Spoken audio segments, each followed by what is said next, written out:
Yesu nasimama, iye mwamba ni salama, iye mwamba ni salama, iye mwamba ni salama, kwake Yesu nasimama, iye mwamba ni salama, iye mwamba ni salama, iye mwamba ni salama, mambo yake na sadaka nategemea daima, yote chini ya kisha Mwokozi atanitosha, mambo yake na sadaka nategemea daima, yote chini ya kisha Mwokozi atanitosha, kwake Yesu nasimama, iye mwamba salama, iye mwamba ni salama, iye mwamba ni salama, kwake Yesu nasimama, iye mwamba ni salama, iye mwamba ni salama, iye mwamba ni salama. Baba ni asante kwa sababu ukiwa mwamba tu salama. Mfalme ni asante kwa sababu wewe ndiye uliye mwamba juu ya maisha yetu. Mfalme wa mbinguni ni asante kwa sababu ukiwa mwamba tutakuwa salama, ukiwa mwamba tutakaa katika mapenzi yako, na ukiwa mwamba tutaishi maisha mazuri. Mfalme wa mbinguni tunakuinua, tunakupa heshima mchana wa leo, ni kwa sababu kama si damu yako ya dhamana iliyomwagika msalabani, Jehova, tungekuwa hai siku ambapo ni ya leo. Hili kwa sababu ya damu yako ya dhamana iliyomwagika msalabani Kalivaria, ndio maana angali tuko hai. Jehova, tunainua jina lako lililo na uwezo na mamlaka, tunainua jina lako lililo na uwezo wa kukomboa mtu aliye mgonjwa, tunainua jina lako lililo na uwezo ambapo ni ya kuponyesha Bwana wa mbinguni mtu mgonjwa, tunainua jina lako ambapo liko na ukombozi wa kutoa mtu aliye ICU. Jehova, tunainua jina lako ambapo linaponyesha magonjwa yote, tunainua jina lako ambapo linafanya mambo makubwa ambao mwanadamu hawezi akaifanya. Jehova, damu yako iko na uwezo. Jehova, damu yako iko na uwezo hata ya kusaidia mama apate mtoto akapata mtoto. Hiyo damu isaidia Elisabeti mfalme, hiyo damu ikasaidia mtumishi wako Hana, hiyo damu yako ikasaidia Bwana wa mbinguni mtumishi wako Lazaro. Tuko na uwezo, tuko na sababu ya kuinua na kusema ni asante kwa sababu iko na uwezo. Damu ya Yesu Kristo ika msalabani iko na uwezo wa kufanya kila kitu, na tuko na sababu ya kuinua huyo Yesu sika mahali pake pasilini pasipo dhambi. Yesu, ukiwa mwamba juu ya familia yetu, ukiwa mwamba juu ya maisha yetu, ukiwa mwamba juu ya kutembea kwetu, maisha itabadilika. Jehova, tunakuinua. Mighty Father, tunakuinua. Elohimu, tunakuinua sababu ya damu yako iliyomwagika msalabani. Baba, tunaposemezana neno lako kuhusu damu yako Bwana, tunakuomba Yesu kaweza kutusaidia. Jehova, tunaposoma neno karibu Yesu katuongoza. Wanaposikiza neno hili wakiwa mbali, wakiwa karibu, Jehova ikawakomboa. Takaposikiwa na mtu aliye mgonjwa akaweka, tunaomba akaweza kupokea uponyaji. Ni kwa sababu ya utukufu wako. Atakaposikiwa na mtu ana amani, tunaomba akapata amani. Takaposikiwa na mtu ambapo amefungwa, tunaomba akapata kufunguliwa. Mighty Father, Elohimu, tunakupenda, tunakuabudu kwa jina la Baba na la Mwana na Roho Mtakatifu, tuomba na kuamini. Amina. Naomba niwashike ugeni kwa neno ambapo tunaomba tusemesane, ambapo ni kwa sababu kuna siku ambao ni ya Pasaka. Naomba nikushike ugeni kwa neno la Bwana ambao litakuwa faida juu yako kwa wewe ambapo unayetutazama ama unayetusikiza, uliye katika karibu, uliye katika hapa tuko kwa hiki kijiji, uliye katika taifa la Kenya, uliye katika nje ya taifa letu la Kenya. Naomba nikushike ugeni kwa neno la Bwana. Wewe unayepita kwa barabara, wewe uliye katika nyumba lako, jukumu lako usikize neno hili, itaweza kukusaidia na itakuwa faida kwako. Naomba soma kitabu cha Matthew 26 verse number 26. Matthew 26 verse number 26. Tuweza fika pale 29 na naamini kwamba litakuwa ya baraka. Na naomba nisomewe hamu kwa hamu. Mathayo 26 kuanzia mstari wa 26 kuendelea mpaka 29. Nasema hivi, nao walipokuwa wakila, Yesu alitoa mkate. Yesu akatoa mkate. Akaubariki. Akaumega. Akawapa wanafunzi wake. Akasema, Toeni mkate mule. Huu ndio mwili wangu. Akakitoa kikombe. Akashukuru. Akawapa akisema, Kunyweni nyote katika hiki kikombe. Kwa maana hii ndiyo damu yangu. Ya agano yangu. Imwagikayo. Kwa ajili ya wengi. Kwa ondoleo ya dhambi. Asante sana. Kwa ondoleo ya dhambi. Nataka ushike neno kwa ondoleo ya dhambi. Maandiko inasema vizuri. Unajua ni vizuri tusemesane kwa ufupi ama kwa mahali Bwana atatuelesha. Lakini ni vizuri tunaposemesana neno la Bwana ukaweza kusikiza mambo haya na itaweza kukusaidia my sister. Naomba nikushike ugeni tena kwa hii neno ambapo ni ya Mungu, kwa hii neno ambapo ni ya msalaba, kwa hii neno ambapo iko na uzima, kwa hii neno ambapo iko na uhai, kwa hii neno ambapo liko na uponyaji, kwa hii neno ambapo linaondoa laana, kwa hii neno ambapo inakuondoa kwa kazi duni, kwa hii neno ambapo litakupa afya, kwa hii neno ambapo litakaya kuinua likakupeleka glory nyingine. Maandiko haya inasema vizuri na inarudia vizuri. Unajua kuna damu mara mingi. Kuna damu ambao ya kuku. Mtu anachinja kuku na bado ni damu, na anaimwaga na anakula ile kuku. Kuna damu ambao hata inatuma mtu akachinja kitu inaitwa bata na akakula ile bata, lakini ni damu. Na kuna damu ingine ambao inaitwa hata ya dafu, hata ndege wako na damu, na inachinjwa na inamwagwa damu na wanakula ile mnyama. Kuna damu ingine hata ya sungura, watu wanachinja mpaka sungura na wanachinja ile sungura na wanakula ile sungura. My sister, my brother, kuna kitu naomba Bwana akusaidie kufahamu.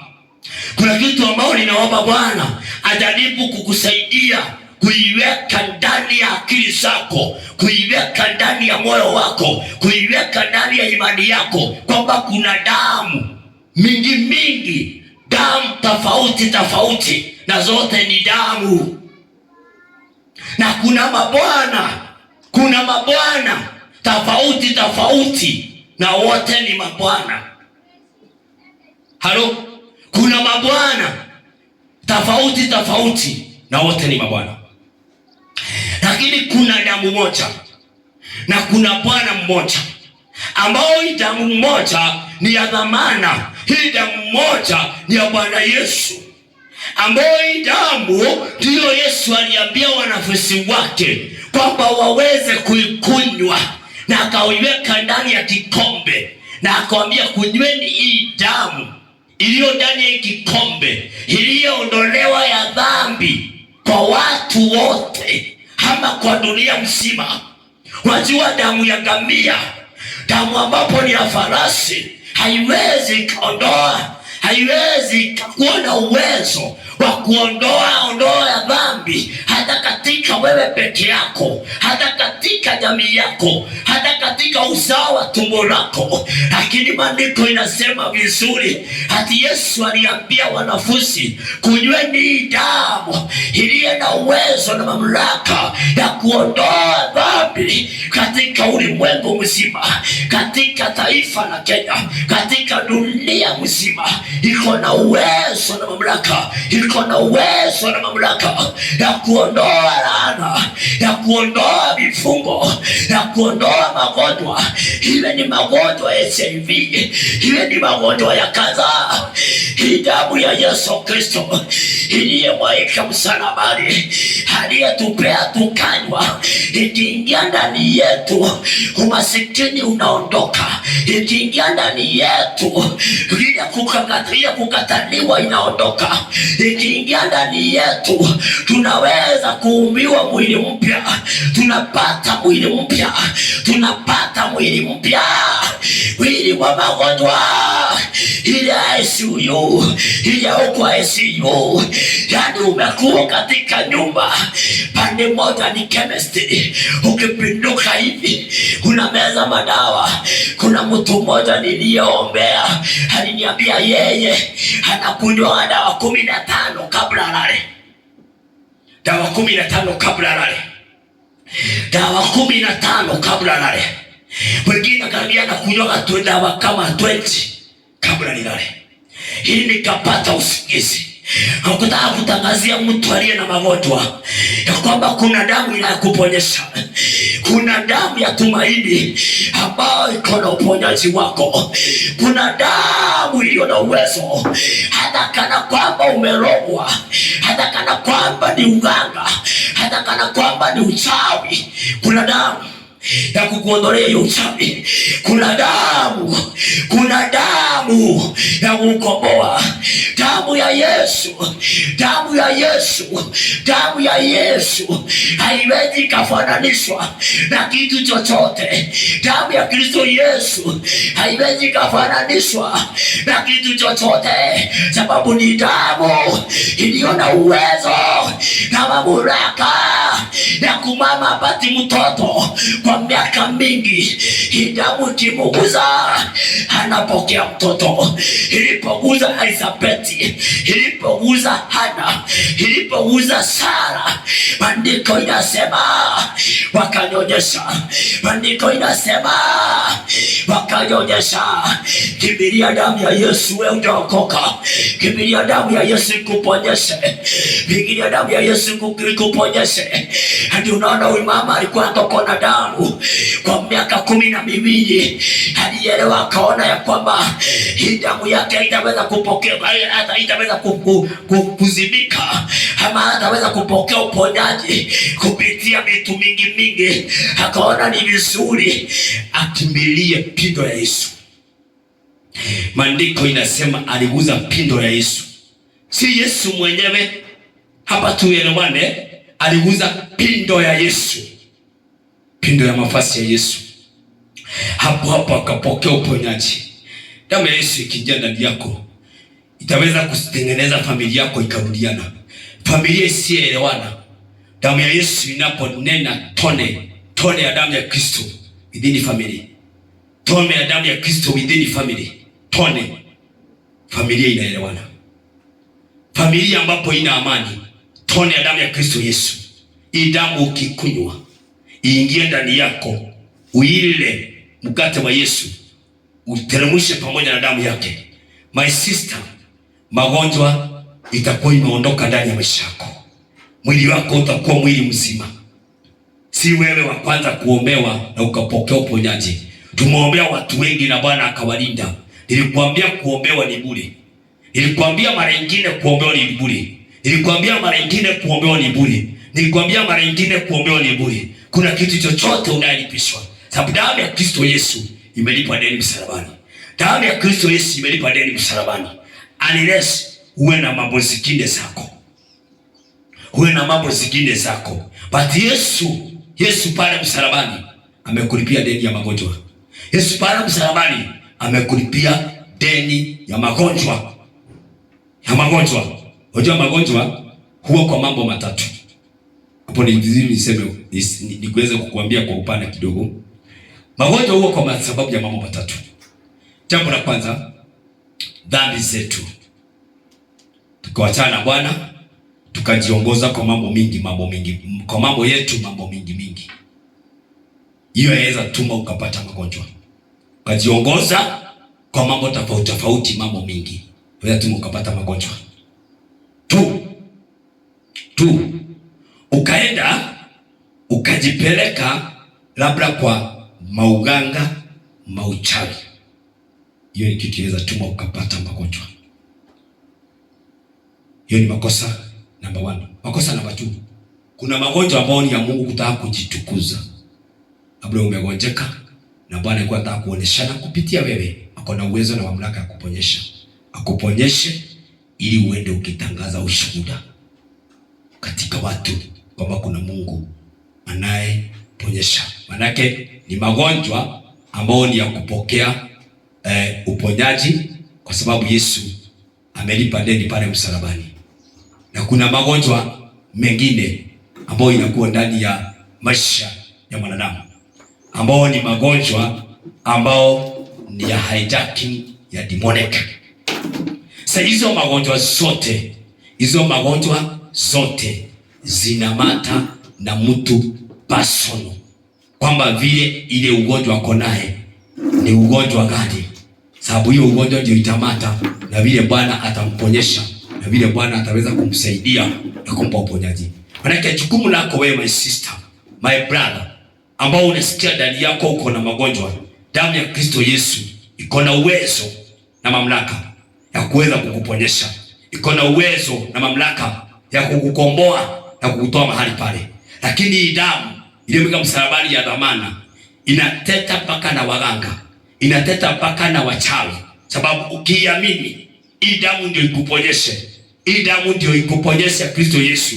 Lazima uipokee, uinywe. Kuinywa ni kusema nini? Kukunywa damu ya Kristo ni kusema uiamini. Kunywa damu ya Kristo ni kusema uiamini na uipokee ingie ndani ya maisha yako. Ingie ndani ya maisha yako atakana kwamba mifupa zako ziko na shida, jointi zako ziko na shida. Ile damu ikiingia ndani, mifupa zako zinanyoka. Unaona wale watu waliokunywa haya damu ya Yesu na wakaamini, hata kana kwamba walikuwa wamefungwa kupata watoto, hii damu iliwafungua mifupa zao wakapata watoto, iliwafungua wakapata watoto. Kuna wakati mmoja tulikuwa mahali tukitangaza neno la Bwana, na Bwana akatuletea mtu aliyekuwa na HIV miaka 13, na Bwana alimsaidia. Alipoamini na akakunywa ile damu, HIV zile vinonda ziliweza kukauka, na Bwana akamsaidia kupokea uponyaji. Hii damu ya Yesu Kristo inaponyesha mpaka kansa, sababu hiyo haina kitu ambao kinaishinda. Haina kitu ambao kinaishinda, sababu hiyo damu ya Kristo ndio final ya mwanadamu. Hiyo ndio inaweza kufufua ukifa. Hiyo ndio inaweza kutoa ICU. Hiyo ndio inaweza kusaidia kukutoa mahali popote. Bora tu uiamini na uifuate na unyenyekee na ujaribu kuitii na ukaa karibu nayo. Bwana, ni asante kwa sababu ya damu yako imeweka msalabani. Tutakaposikia neno hili kuhusu damu yako, neema yako ya uponyaji, neema yako ya uponyaji, neema yako ya ukombozi, neema yako ya kibali, neema yako ambapo ni ya kumsaidia ikawa juu yake. Zaidi ya mambo yote, tutakaposikia neno hili ikiwa ni Pasaka, Jehova, neema yako ikawa juu yake. Awe ni uponyaji anahitaji, ikawa juu yake. Awe ni kitu chote anahitaji, ikawa ndani yake. Awe ni kikazi, awe ni promotion, awe ni kibali. Yesu, damu yako iliyoweka msalabani, mtu anapoikunywa inamdelifu. Wacha hii damu ikamdelifu. Wacha akapata imani, na anaposikiza neno hili, hiyo damu ikaingia ndani. Kwa jina la Yesu Kristo, asante kwa maiti umetosha. Sifa ni zako. Kwa jina la Yesu, aliyetenda ndiye Mwokozi, tunaomba na kuamini. Amen. Damu ya Kristo ikawa juu yako wakati wa Pasaka. Tutakuishi Pasaka ya amani, tutakuishi Krismasi nzuri, tutakuishi kufanikiwa na tutakuishi maisha marefu yenye amani. Hautakufa, utaishi miaka mingi kwa sababu ya matendo ya Bwana. Damu ya Kristo Yesu imeondoa kaburi ndani ya maisha yako na imeondoa kifo cha mapema. Bye. Mungu akubariki na kutende mema. Thank you.